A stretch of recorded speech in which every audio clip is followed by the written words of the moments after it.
down, in case you've been living under a rock, an amazing rally by the New England Patriots last night, turning a 25-point deficit into an overtime win. Some people are calling it the most exciting history in the big game. Now, the first half was all Atlanta, okay, so their quarterback, Matt Ryan, he led the team with 2 touchdowns, looking pretty impressive. And then the Pats were down by as much as 25 points in the third quarter, but the greatest of all time, as some people are calling now. Tom Brady started the greatest comeback in big game history. There was an amazing catch by Julian Edelman. Here it is. Look at this catch. Oh, wow, it was like inches from the ground. Still had it there. That. Hard to believe that he was able to make that. So that kind of turned the momentum for the Patriots. They ended up going into overtime and taking home the win. An incredible comeback. And speaking of the man behind it all, Tom Brady, 5 rings and another MVP title. So Tom Brady cemented his place as the greatest quarterback in big game history. It's official, huh? It is official. And what's more amazing is that they had that whole Deflategate thing going on earlier in the year. He was suspended for 4 games. He missed the first 4 games, right. So he came back with a little bit of redemption. I would say, huh? And don't feel bad for the Atlanta Falcons. They may have lost the Super Bowl, but they still made out okay. They got $53,000 in bonuses, each player. I think I'm going to become the water boy for them now. I don't know if the water boy was eligible. Oh, okay. All right.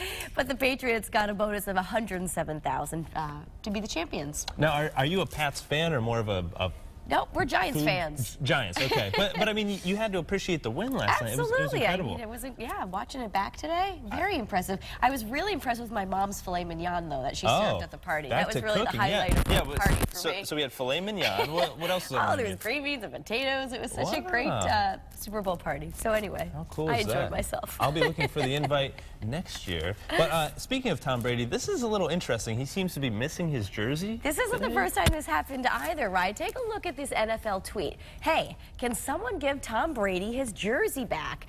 That jersey apparently went missing after the game in the locker room.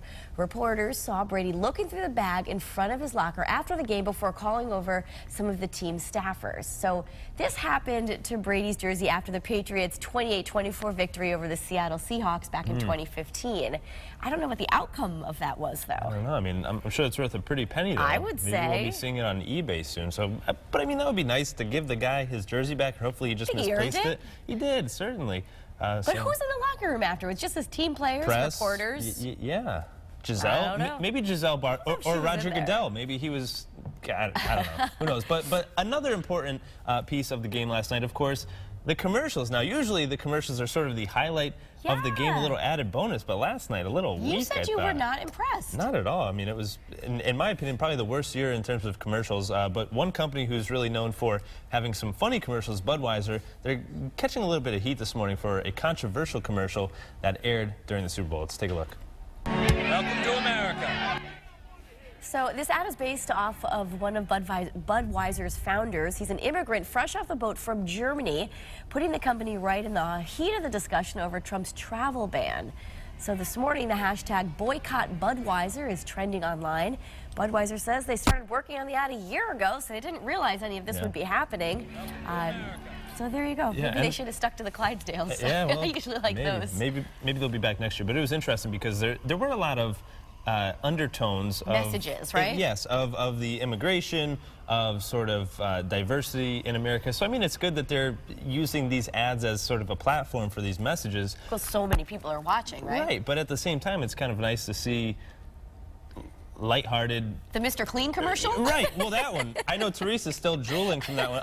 Mr. Clean? Yeah, the cartoon. Never thought somebody could be so attracted to a cartoon, huh? Well, there you go. Moving on now, Lady Gaga getting some high marks this morning after lighting up the halftime show with her patriotic performance. God bless America. So she kicked it off with an incredible rendition of God Bless America, and the crowd was really into it, and you could see coming up, drones just lit up the sky. I know. So apparently they pre-recorded the drone aspect of it, but Gaga went on to sing some of her biggest hits like Poker Face, all while flipping around there. It seemed to me like she was you know, falling to her death about 7 times there. She just kept jumping off the thing. You I was got like, Lady nervous, Gaga, right? stop! What are you doing? You got so nervous. yeah, so thankfully she was all hooked in there, and she was all right. But it's interesting because Lady Gaga, you know, she's known for being a little unique, we can say, or so nothing last night really happened where people had an oh my. But it was a moment. great She was performance. Absolutely. Entertaining. Yeah. Kept my attention. Better than Beyonce or Lady Gaga? I'd give it to Lady Gaga. Okay. I did. I liked her show. All right. All right, so maybe you ate some wings last night. People Or filet do that. mignon in her case. Man, what kind of party is this? But probably not as many wings as this guy. A Pennsylvania man consumed more than 400 chicken wings. It's at the Wing Bowl, Rye.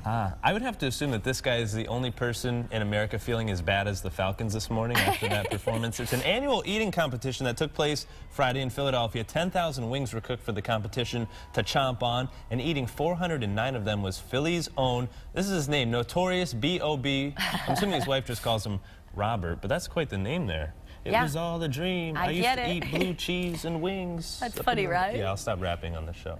So he dreamed of winning that contest since he was a little kid, and he won some big prizes. $10,000, Hyundai Santa Fe, a Wing Bowl ring, and a medal. Big aspirations in life this guy had. Yeah. Dreams do come true. I guess so. And he also won like a chowder bowl before and grits. So he's been doing these competitions. Wow. Yeah, Good for go him. figure. Got a big tummy there. This morning we are taking a peek at a local business in Guilford. They're keeping very, very busy today, actually a 24-hour shift. Yeah, we've been watching this all morning long. Zeus Incorporated prints T-shirts, and they just so happen to be printing for the official championship shirts. So they started at 11 o'clock last night. They were all on edge to see if they were going to get called into work. Let's hope they got a lot of coffee. Last week we actually stopped by to see how it's all done. Take a look.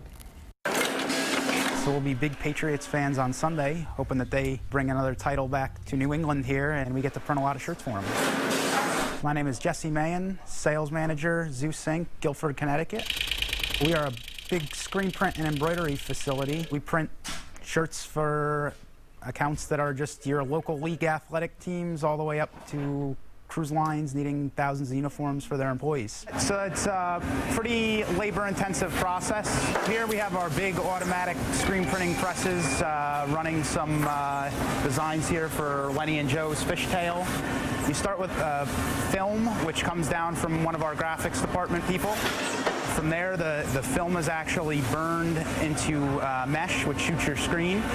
From there, you drop ink in the screens, and you have a pair of guys here that actually load up each shirt onto the press one at a time and send them around to get the ink put on them.